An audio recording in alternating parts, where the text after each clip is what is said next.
पिता परमात्मा पूर्ण ब्रह्म ये स्वयं ही सतगुरु बनकर इस धरातल पर 120 वर्ष तक बनारस में लीला की प्रभु ने।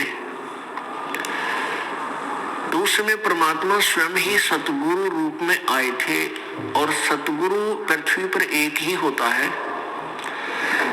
वो या तो स्वयं ही परमेश्वर आते हैं या परमेश्वर के विशेष प्रतिनिधि होते हैं। वो गुरु के अधिकारी होते हैं, वही गुरु पद के योग्य होते हैं, वही पूर्ण रूप से अधिकारी होते हैं उपदेश आदि देने के। तो जब परमेश्वर स्वयं आए हुए थे तो उसके विषय में कहते हैं कि गुरु गोविंद कि सतगुरु पृथ्वी पर एक ही होता है। सतगुरु इसलिए कहा जाता है कि अन्य नकली गुरु बहुत होते हैं जो काल प्रेरित होते हैं। वो वास्तव में गुरु नहीं होते, लेकिन जनता, भोली जनता उनको गुरु मानती है, गुरु रूप से पूजने लग जाती है। इसलिए सतगुरु कहना पड़ा। सत्य गुरु परमेश्वर ने अपनी महिमा में सतगुरु शब्द और जोड़ना पड़ा, क्योंकि झूठे गुरु बहुत घने होते हैं काल के भेजे हुए। तो यहाँ उसी के बारे में परमेश्वर कह रहे हैं, गुरु बड़े गोविंद से मन में देख विचार, हरि सुमरे सो वार है, गुरु सुमरे हो पार। अब जैसे परमेश्वर कबीर जी आए हुए थे 600 वर्ष पहले, वो परमात्मा थे लेकिन सतगुरु रूप में विद्यमान थे। अब हम पहले जो हरि हरि राम राम भगवान भगवान करते फिरते थे, कोई लाभ नहीं हो रहा था। सभी देवी देवताओं को पूजते थे, मंदिर मस्जिदों पहाड़ों पर भी जाते थे, तीर्थों पर जाते थे, हमें कोई लाभ नहीं हुआ। और जिस समय हम उस परमात्मा सदगुरु रूप में प्रकट प्रभु के पास जाते थे, जाते ही हमें लाभ हो जाता था। और फिर वो अपने ही प्राप्ति का यानी सतलोक स्थायी स्थान देने के लिए जो विधि बताते थे, उस साधना के करने से हम पार हुए। तो क्या बताते हैं, गुरु बड़े गोविंद से मन में देख विचार। अब सतगुरु यानी गुरु शब्द बहुत है। यदि नकली गुरु ना हो तो सतगुरु शब्द की भी आवश्यकता नहीं पड़े, यदि गुरु पूर्ण हो। तो यहाँ परमात्मा कहते हैं वो गुरु या सतगुरु रूप जो एक ही है, वो गुरु बड़े गोविंद से, नकली गुरुओं के ऊपर लागू नहीं होती। लेकिन परमात्मा की इस वाणियों को इन नकली गुरुओं ने अपने रोजी रोटी के लिए अपने ऊपर लगा करके भोली आत्माओं को पीछे लगा लिया। अब ये काल का भयंकर जाल है पुण्यात्माओं। परमात्मा स्वयं ही आकर के इस काल के जाल को यथार्थ रूप में हमारे सामने प्रकट करते हैं। तो यहाँ क्या बताया है कि गुरु बड़े गोविंद से मन में देख विचार, हरि सुमरे सो वार है। वार माने काल के जाल में उरली ओढ़ इसी तरफ, और गुरु सुमरे हुए पार। जो जैसे सतगुरु आए हैं, परमात्मा आए हुए थे, जिन्होंने अपने परमात्मा कबीर जी में रुचि की, उन्हीं के ऊपर आश्रित रहे, तो वो पार हुए। और जो सतगुरु छोड़कर भगवान भगवान राम राम कृष्ण कृष्ण राधे श्याम ऐसे रट लगाते फिरते थे, वो वार ही रह गए, क्योंकि उनको यथार्थ ज्ञान नहीं हुआ। अब परमात्मा क्या बताते हैं, आपकी ऐसी श्रद्धा होनी चाहिए ऐसे गुरु में। जय इब के सतगुरु मिले, जय इब के सतगुरु मिले, सब दुख आखोरो, चरणों ऊपर शीश धरूं, कहूं जो कहनी हो। कबीर साईं मिलेंगे पूछेंगे कुशलात, आज अंत की सब कहूँ अपने दिल की बात। गुरु जी तुम ना भूलियो, चाहे लाख लोग मिल जाही, हमसे तुमको बहुत है, तुमसे हमको नहीं। कबीर तुमरे विसारे क्या बने, मैं किसकी शरण में जाऊं। शिव ब्रंच मुनि नारदा, इनके हृदय भी न समाऊं। अब गुण किए तो बहुत किए, करते न मानी हारे, बामे बंदा बख्श दियो, बामे गर्दन उतार।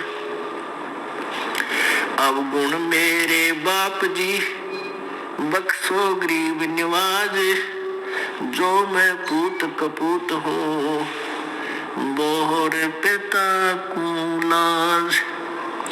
मैं अपराधी जन्म का, नख सिख बरे विकार, तुम दाता दुख भंजना, मेरी करो संभार।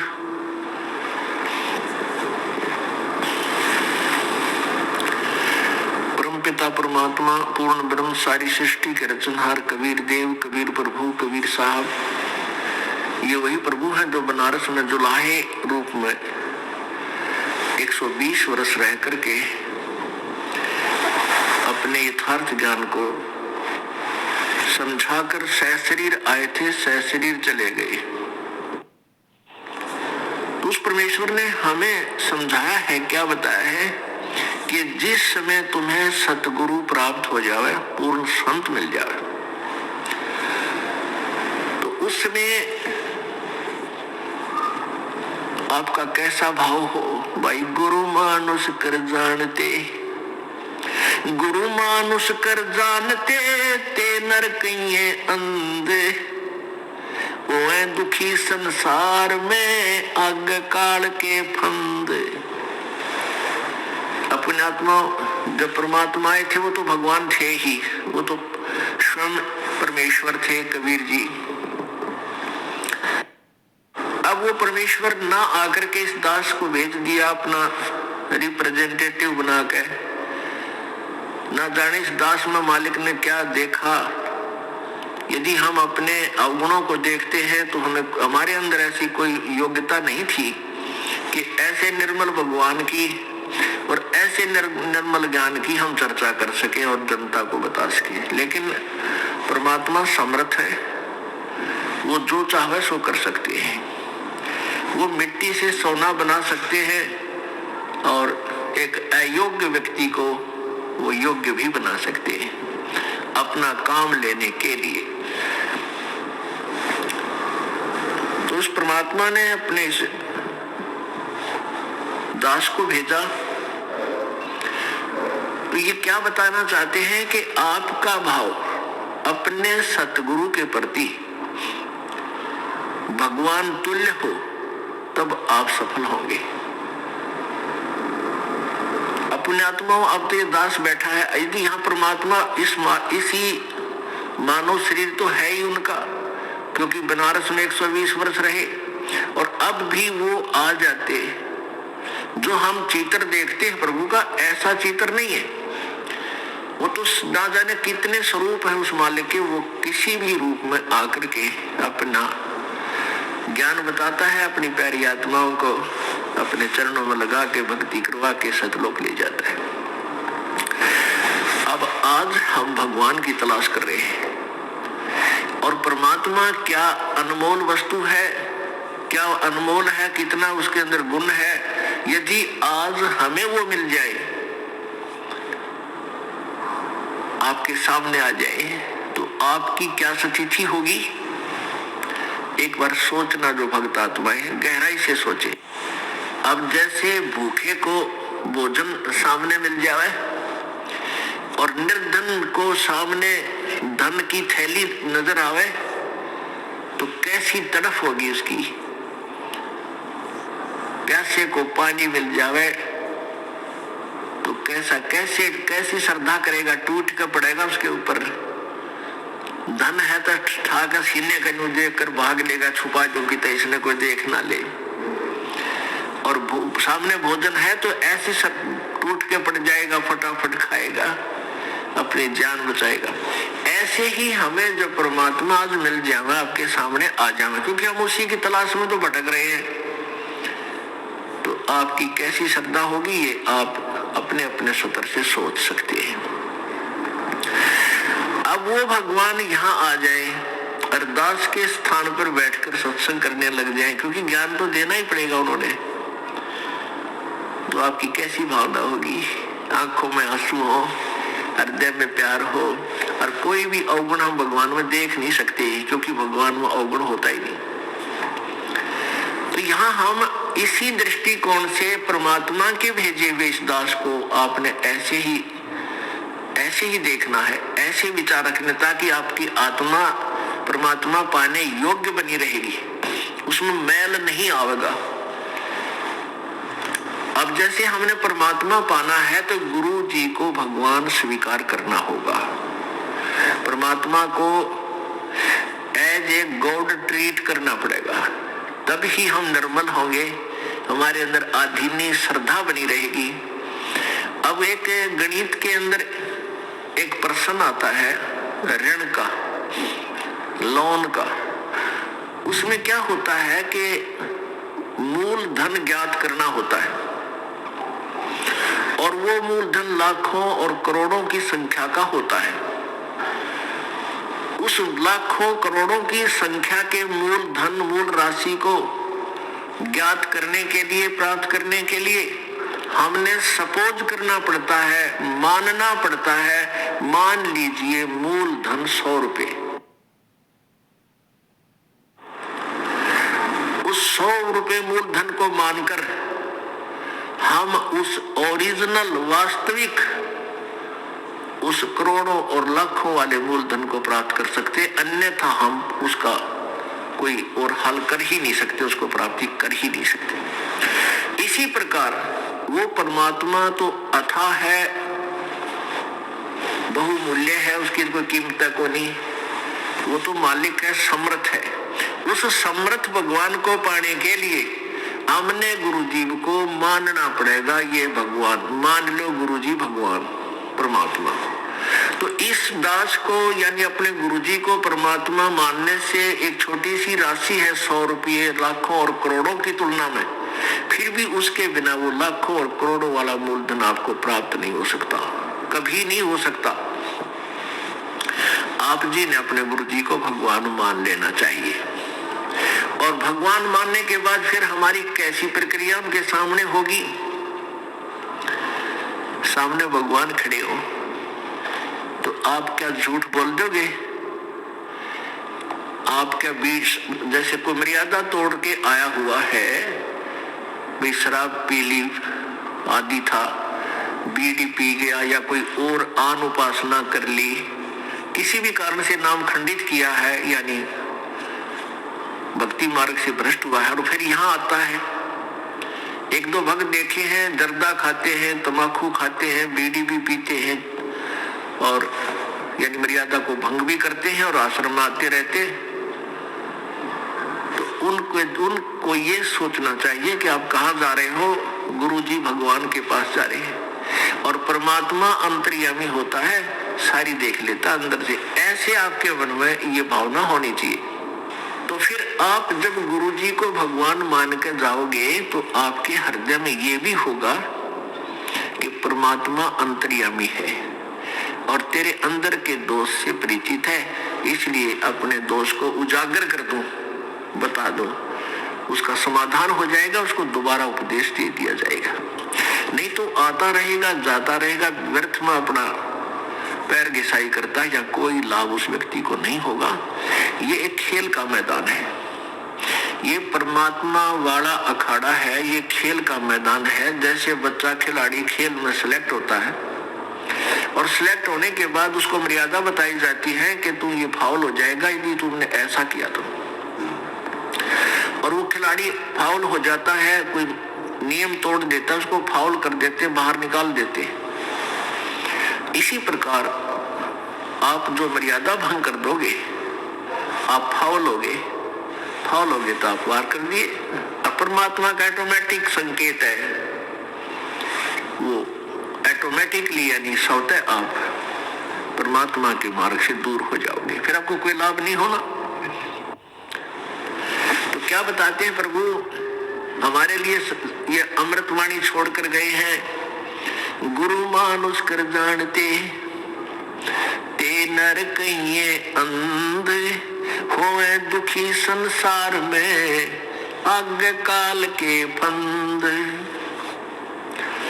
गुरु गोविंद दोनों खड़े किसके लागू पाए, बलिहारी गुरु अपना जिन गोविंद दियो मिलाए।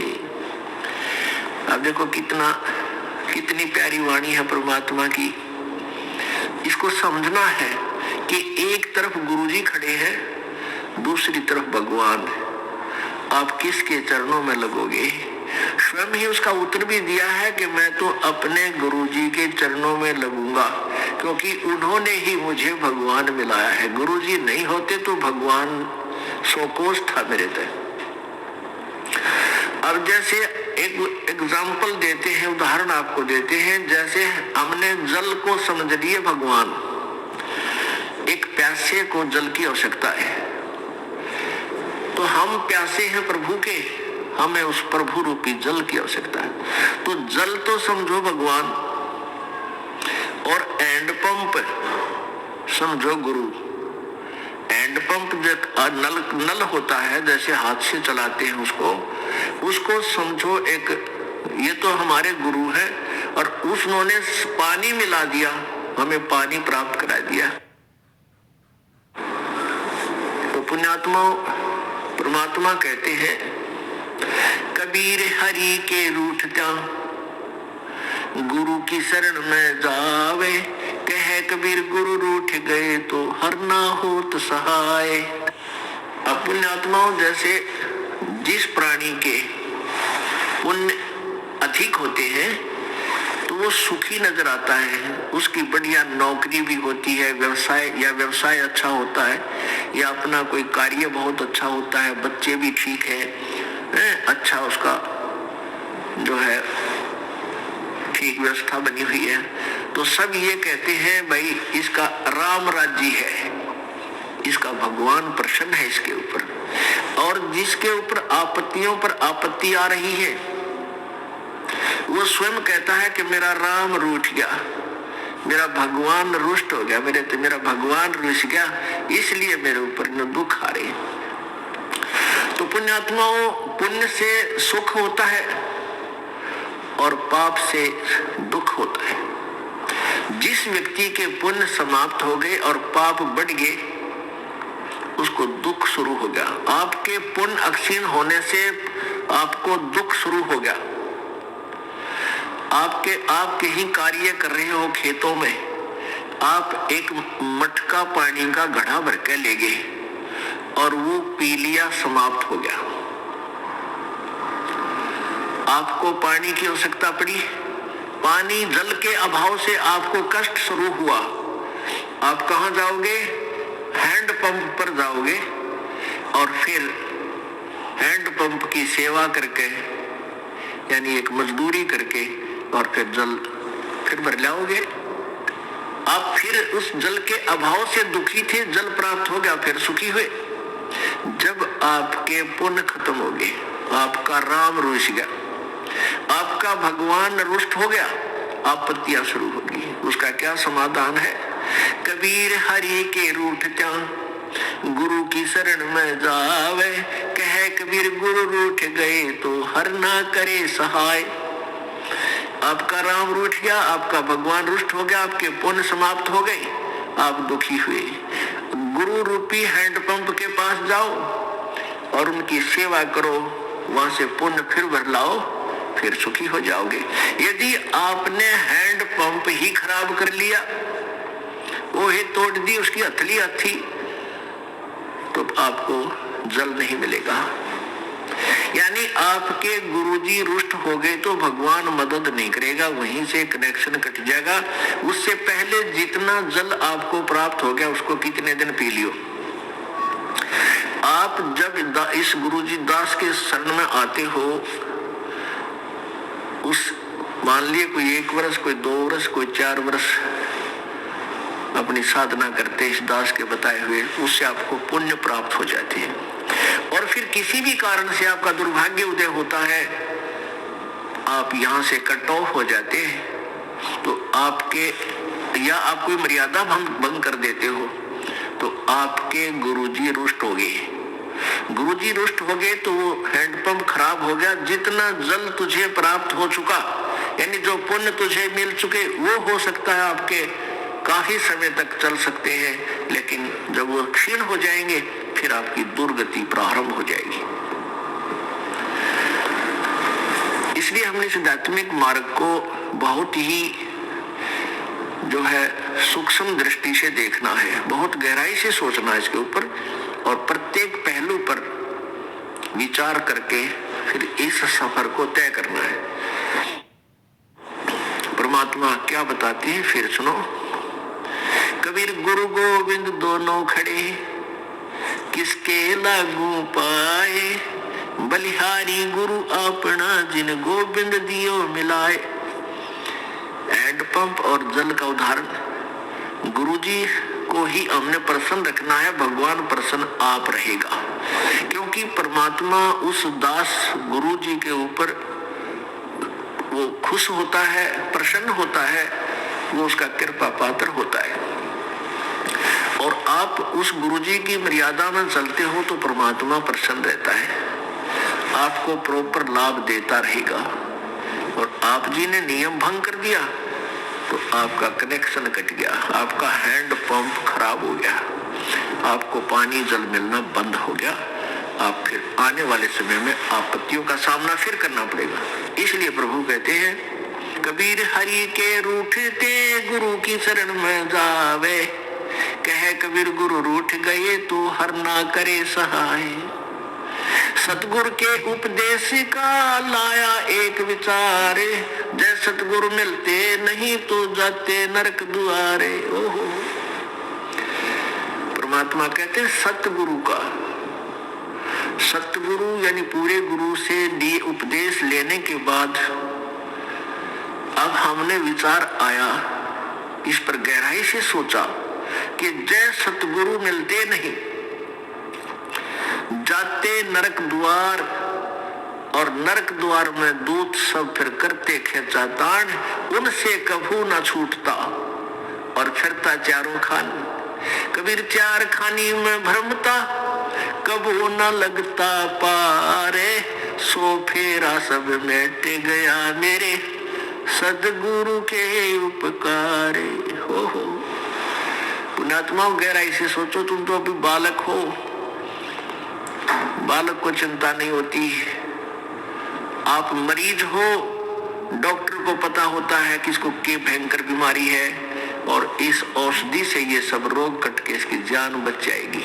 तो परमात्मा कहते हैं तुम्हारे साथ क्या दुर्गति होती यदि सतगुरु नहीं मिलते, सच्चे गुरु नहीं मिलते।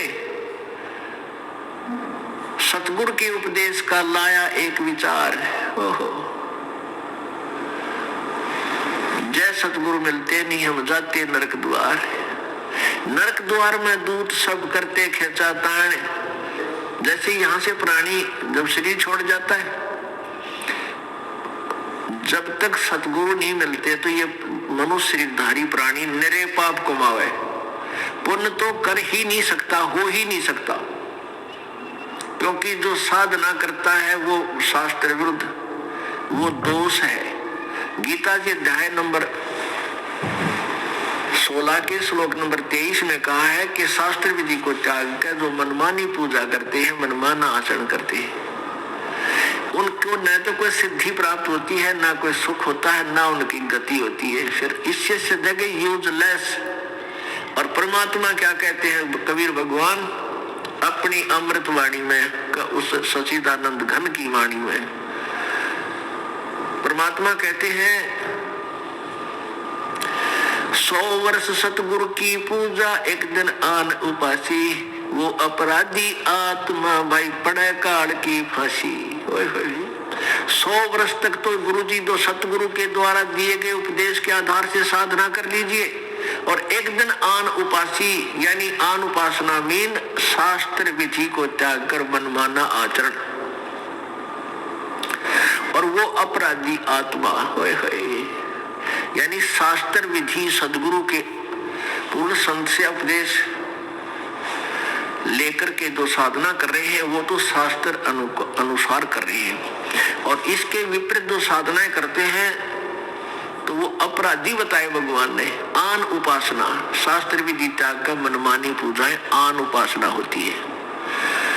100 वर्ष सतगुरु की पूजा, एक दिन आन उपासी, वो अपराधी आत्मा फिर पड़े काल की फांसी। तो इसलिए प्रभु कहते हैं कि जब तुम सदगुरु के अतिरिक्त कोई भी साधना करते हो वो तो अपराध है, वो तो पुण्य है ही नहीं।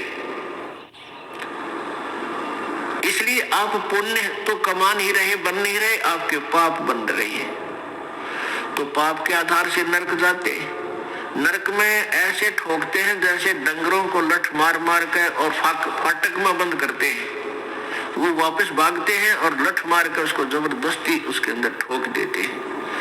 ऐसे ही आपको नरक में जब डाला जाएगा वापस भागने की चेष्टा करते हैं, और यम के दूत उनके से मोगरे मारते हैं, पीछे कितना लागो, शर्म लागो, आंख फूटो, कड़म लागो, और जबरदस्ती उसके नरक में ठोक देते हैं। तो वो खेचातान, वो बाजे, वो लठ मारे, आंग ठोके। तो कहते हैं नरक द्वार में दूत सब फिर करते खेचातान, और उनसे कभू ना छूटता फिरता चारों खान। चार खानी यानी 184 लाख योनियों के प्राणियों की योनियों में कष्ट उठाना। चार खानी में भरमता और कभू न लगता पारे, सो फेरा सब मिट गया मेरे सतगुरु के उपकारे। कहते वो सारा बाईपास काट दिया परमात्मा सतगुरु ने, सारा बाईपास निकाल दिया। ना नरक में जाना, ना 84 लाख योनियां भोगना, ना यम के दूत सतावे। तो कितना सुख दिया प्रभु ने, गुरुदेव ने, यानी सतगुरु के उपदेश से जो उन्होंने मार्गदर्शन हमें दिया, नाम दिया, उससे हमें कितना लाभ हुआ। सब फेरा मिट गया वो सतगुरु के उपदेश। अब परमात्मा कहते हैं 7 समुद्र की मसी करूं, लेखनी करूं बन राय, धरती का कागज करूं, गुरु गुण लिखो न जाए। लिख के दिखाओ गुरु जी का गुण। अब इस उपकार का गुण लिख कर दिखाओ। कहते 7 समुद्र की इंक बना लूं, स्याही, और सभी वन जितने भी वृक्ष पेड़ पौधे की काट काट के छोटी छोटी कलम बना लूं। एक पेड़ में एक लाख कलम बन जा। और समुद्र की इंक देखो कितनी, और धरती जितना कागज हो। कहते ये भी छोटा पड़ जाए, सब समाप्त हो जाए, घिस जाए कलम सारी, गुरु गुण लिखो न जाए। अब विचार करके देखो 84 लाख प्रकार की योनियों में हमें धक्के खाने थे। कुत्ते की योनि, कुत्ते के जीवन पर विचार करो पुण्यात्माओं। आज हमें डर नहीं लगता क्योंकि हम बालक हैं, हमें ज्ञान नहीं है। हम नहीं डरते, हमें भय नहीं लगता कि हम कुत्ते बनेंगे, गधे बनेंगे, सुअर बन जाएंगे, क्योंकि हमें ज्ञान नहीं है। और ज्ञान बिना डर नहीं होता।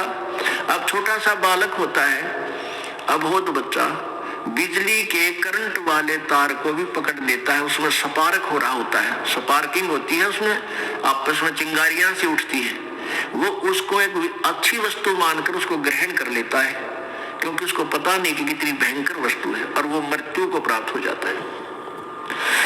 ऐसे ही बच्चा सर्प, एक माई बता रही थी कि मेरे लड़के ने, मेरी बेटी के लड़के ने सर्प पकड़ लिया और सर्प ने उसको डस दिया। उसका सारा हाथ सूज गया। उसमें फिर डॉक्टर को दिखाया कि इसको तो सर्प नटका डस लिया। तो उससे पूछा कि भाई कैसा था? कहता लंबा लंबा, पूछ जैसा, भैंस की पूछ जैसा था। अब उसको पता नहीं था ये इतनी भयंकर वस्तु है, बालक था। तो पुण्यात्मा, अब आप बालक हो, बच्चे हो, इतने अबोध बालक हो, आपको डर नहीं।